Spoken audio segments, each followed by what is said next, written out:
Guys, this is Mateo's 2020 Politics here, and today we have yet another Roy Moore video. And, I've made a couple videos on him to the point where I have to actually make a playlist of him, and I actually have, because I have two videos of him. One video is basically saying, he's running for the Alabama Senate again. Another one is the top 5 craziest comments he's ever made. And this comment he made is gonna go in. Is if I could revise that top 5, actually, overall he said so many comments plus this new one that I could make a top 10 craziest Roy Moore comments slash dumbest, because some of them just don't really make sense. There was one comment he made one time called, "We have blacks and whites fighting, and reds and yellows fighting." And everybody was like, "Oh my gosh, he's so crazy. Look at that, another crazy comment." But I don't see it as crazy because, I actually understand what he's saying, because, how he says black people and white people fighting, and then yellows and reds fighting, and it's kind of reference towards everybody's fighting each other. The country's divided. So that one I don't really see as crazy. I think that people just expected him to say something crazy. So when he says something just the slightest bit off, that still makes sense, they get all sensitive about it. But you see, so I'm not going to just automatically judge him. I'll actually review it. But Roy Moore said that Ilhan Omar now should go back to where she came from, which is of course Somalia. But you remember how Trump said this in mid July? He said that he recommends the squad should go back home to where they came from.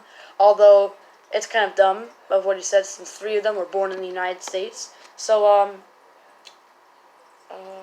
Rashida Tlaib, go back home. Okay, I'll go to Michigan. AOC, go back home. Okay, I'll go back to New York City. Oh, Ayanna Presley, go back home. Okay, I'll go back to Massachusetts, because they were born here.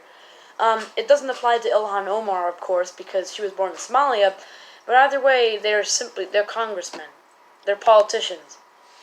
So, Trump said this a month ago. So Roy Moore, actually more than a month ago, more like a month and a half ago. So Roy Moore is a bit late, It's kind of like me making a video about Jeffrey Epstein right now. It just doesn't make sense. So it's like, if Trump says something really controversial, and all the Republicans are defending him, all the Democrats are going against him, why does it take you a month and a half to defend him? It doesn't make sense. So it was just a minor thing. It's, nothing important, just a little thing I was pointing out. He's a bit late. But the defendants of Trump would usually say that Trump never used the word should, meaning they should go back. He just recommended they go back. He basically said, "Oh, if you don't like this country, you could go back." So I do see that as a kind of crappy excuse. But overall, the excuse basically says, well, Trump never said they should leave. He just recommended them to. So the thing with Roy Moore is that there is no excuse, because he literally said that he straight up says they should go. He says Ilhan Omar should, remember that's the word, should go back whence she came from, to whence she came from. So, I mean, there's no way to really defend him on that. There's no excuses. He's just straight up saying no freedom of speech, go. And I mean, he also said she is countering American values and patriotism. But I mean,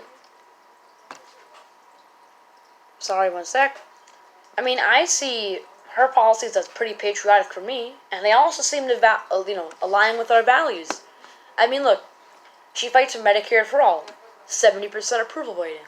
Free college, 60% approval rating. 70% wealth tax, 59% approval rating. Green New Deal, 80% approval rating. Leaving Afghanistan, only 70% of Americans want to stay. So, I mean, these all seem like American values, since the vast majority of people want the policies that she's fighting for. So, the way that she supports her country is because she supports her people. She's fighting for them. Even the majority of Republicans want this. Well, with Medicare for all, roughly half of the Republican Party wants it.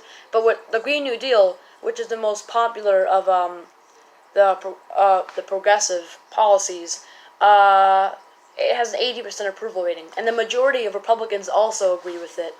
But, Republican politicians were also out of touch. So, I mean, then after that, they, of course, kept sparring over Twitter because he's making a fool out of himself. And so then he makes a new attack. He says, "You are an avowed Muslim." Okay.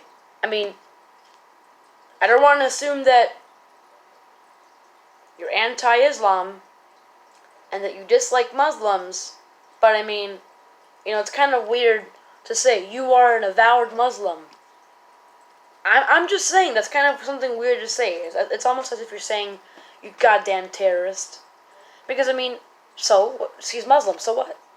I don't understand. I mean, then he also said that she should be expelled from the Senate. So just because somebody has different beliefs from you, the beliefs of the majority of the country, doesn't mean that they should be silenced and expelled from Congress. Because I mean, if you believe that she should be silenced, then you simply disrespect the idea of freedom of speech. But her beliefs, as I pointed out, are simply representing the people. So not only you're shutting her down, you're shutting down the people. So, I mean, again, Trump says comment, right? With Trump, there is an excuse, right? He didn't say they should go back. With Roy Moore, he straight up said Ilhan Omar should just go back. I don't care. She should go back.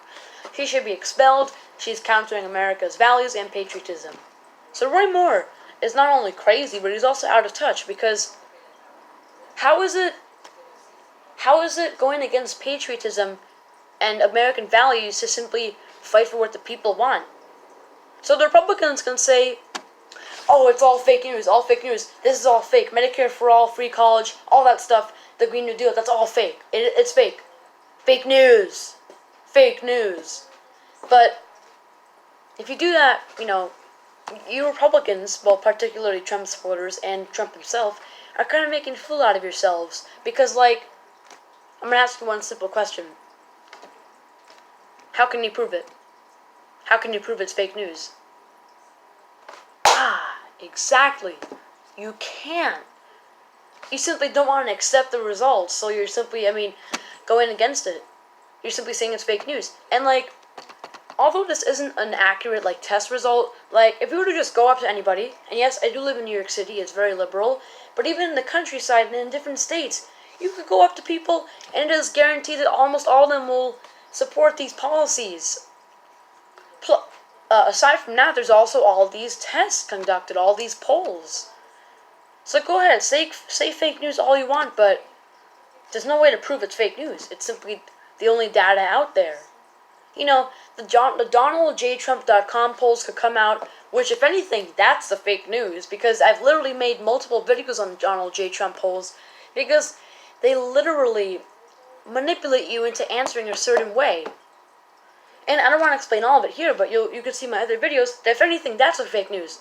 So obviously, I don't care that maybe in your DonaldJTrump.com polls you could show that these policies are all unpopular, but the facts are the facts. That they are popular, because you can't rely on a poll that was conducted by your direct administration and is proven to be a scam. You can't rely on that rather than these other polls, which, by the way, outnumber the scam polls. So, he's telling her she should leave. He's trying to silence her, Roy Moore, right? My nickname for him, Crazy Granddad Roy. He's simply trying to silence her, and the majority of the people. He doesn't even understand it. So thanks for watching this video, guys, and bye!